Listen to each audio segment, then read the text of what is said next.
बिस्मिल्लाहिर्रहमानिर्रहीम। अस्सलाम वालेकुम। रेड आई न्यूज़ के साथ मैं हूं सना हुसैन। चलते हैं खबरों की जानिब। पाकिस्तान और IMF नज़रसानी शुदा मौशी और मालियाती फ्रेमवर्क पर इत्तफाक राय के करीब। इस्लामाबाद पाकिस्तान और बैनुल अक़वामी मालियाती फ़ंड के दरमियान मौजूदा माली साल के लिए नज़रसानी शुदा मौशी और मालियाती फ्रेमवर्क पर इत्तफाक राय करीब आ गया है। फ्रेमवर्क के तहत फेडरल बोर्ड ऑफ रेवेन्यू के टैक्स वसूलियों का हदफ कम करके जून 2026 तक 134.5 खरब रुपए कर दिया जाएगा। IMF और पाकिस्तानी हुकाम के दरमियान $7 अरब की एक्सटेंडेड फंड फैसिलिटी प्रोग्राम के तहत स्टाफ लेवल मुआहदे तक पहुंचने के लिए वर्चुअल मुज़ाकरात जारी हैं। FPR माली साल 2025-26 के लिए IMF के साथ तयशुदा GDP के 11% के टैक्स टू GDP तनासब का हदफ हासिल करने में नाकाम रहने का खदशा है। मौजूदा माली साल के पहले 8 माह में नज़रसानी शुदा हदफ के मुकाबले में 428 अरब रुपए के टैक्स वसूली कम रही है। इसराइल के ईरान पर फ़िज़ाई हमले, तेहरान और दीगर शहरों पर धमाकों की आवाज़ें। तेहरान के इनकलाब स्क्वायर के करीब नए सुप्रीम लीडर मुस्तफ़ा ख़ामनेई से यकजहती के लिए निकाली गई रैली के दौरान अमेरिका और इसराइल ने हमला कर दिया। धमाकों की वीडियो ईरानी सरकारी TV पर बराह रास्त नशर हुई। धमाकों की आवाज़ से डरने के बजाय ईरानी डट कर मुज़ाहमत करते रहे। ईरानी शहरियों ने धमाकों की गूंज में मज़ीद शिद्दत के साथ अपने मुल्क के झंडे लहराए, अमेरिका और इसराइल के खिलाफ नारे लगाए। दूसरी जानिब इसराइली फ़िज़ाइया की जानिब से किए गए ईरान के शहर असफहान पर हमलों में रूसी कौंसल खाने की इमारत को नुकसान पहुंचा, जिसके रूसी वज़ारत ख़ारजा के तर्जुमान मारिया ज़खारोवा ने तस्दीक भी की है। तर्जुमान के मुताबिक रवां हफ्ते के आगाज़ में असफहान के गवर्नर के दफ्तर के करीब होने वाले हमले के नतीजा में रूसी कौंसल खाने की इमारत को नुकसान पहुंचा है। धमाके से कौंसल खाने के दफ्तर और रिहायशी अपार्टमेंट्स की खिड़कियों के शीशे टूट गए। इसके अलावा इसराइली फौज ने अपने ताज़ा बयान में कहा है कि इसने लबनान के दारुल-हुकूमत बेरूत पर नई फ़िज़ाई कार्रवाई की है। ये हमले जनूबी बेरूत में ईरान के हमायत याफ्ता तंजीम हिज़्बुल्लाह के इंफ्रास्ट्रक्चर को निशाना बनाने के लिए किए गए हैं। दोनों जानिब से भारी तोपखाने और रॉकेटों का इस्तेमाल किया गया।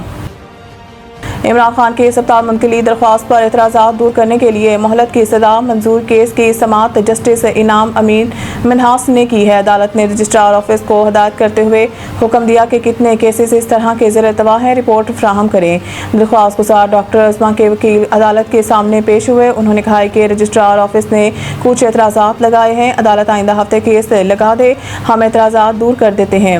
जस्टिस अमीन मिन्हास ने कहा है कि आपकी जानिब से मुख्तलिफ दरख्वास्तें एक ही तरह की दायर हुई हैं, जिस पर दरख्वास्त गुज़ार के वकील अजीज़ भंडारी ने जवाब दिया, इस पेंशनर ने और कोई दरख्वास्त इस तरह की दायर नहीं की, जिसके बाद अदालत ने केस की समाअत मुलतवी कर दी। ईरान जंग में ट्रंप का बड़ा यू टर्न, हमले की जिम्मेदारी अपने दामाद समेत मशीरों पर डाल दी। अमरीकी अखबार की रिपोर्ट के मुताबिक फ्लोरिडा में प्रेस कॉन्फ्रेंस के दौरान ट्रंप ने बताया कि ईरान से मुतालिक सूरत-ए-हाल तेज़ी से एक ऐसे मरहले पर पहुंच गई थी जिसे उन्होंने पॉइंट ऑफ नो रिटर्न करार दिया है। इनके मुताबिक मुज़ाकरात कार स्टीव विटकोफ, मशीर जेरेड कुशनर और वज़ीर दिफा पेट हेग्सेथ के साथ मुशावरत के बाद इन्हें यकीन हो गया था कि ईरान अमेरिका पर हमले की तैयारी कर रही है। ट्रंप का कहना था कि अगर अमेरिका पेशगी कार्रवाई ना करता तो ईरान एक हफ्ते के अंदर हमला कर सकता था। उन्होंने दावा किया है कि अमरीकी हमलों में ईरान की 51 बहरी कश्तियों को तबाह किया गया है, जबकि ड्रोन बनाने वाली तंसीबात को निशाना बनाने के बाद ईरानी ड्रोन हमलों में 83% कमी आई है। अमरीकी सदर ने मजीद कहा कि अमेरिका के पास ऐसे कम लागत दिफाई इंटरसेप्टर मौजूद हैं जो ईरानी ड्रोन खतरात का मौसर जवाब दे सकते हैं। ट्रंप ने ईरान को खबरदार करते हुए कहा है कि अगर तेहरान ने आलमी तेल की तरसील में रुकावट डालने या अपनाए हरमज बनाने की कोशिश की तो अमेरिका सख्त फौजी रद्द अमल देगा। उन्होंने ये भी अंदिया दिया है कि आलमी तवानाई मंडी को मुस्तकीम रखने के लिए बास तेल से मुतालिक पाबंदियों में नरमी पर गौर किया जा सकता है। एक और बयान में ट्रंप ने कहा है कि ईरान के साथ जारी जंग जल्द ख़त्म भी हो सकती है, ताहम उन्होंने तेहरान को मज़ीद कशीदगी से बाज रहने की तनबीह की है।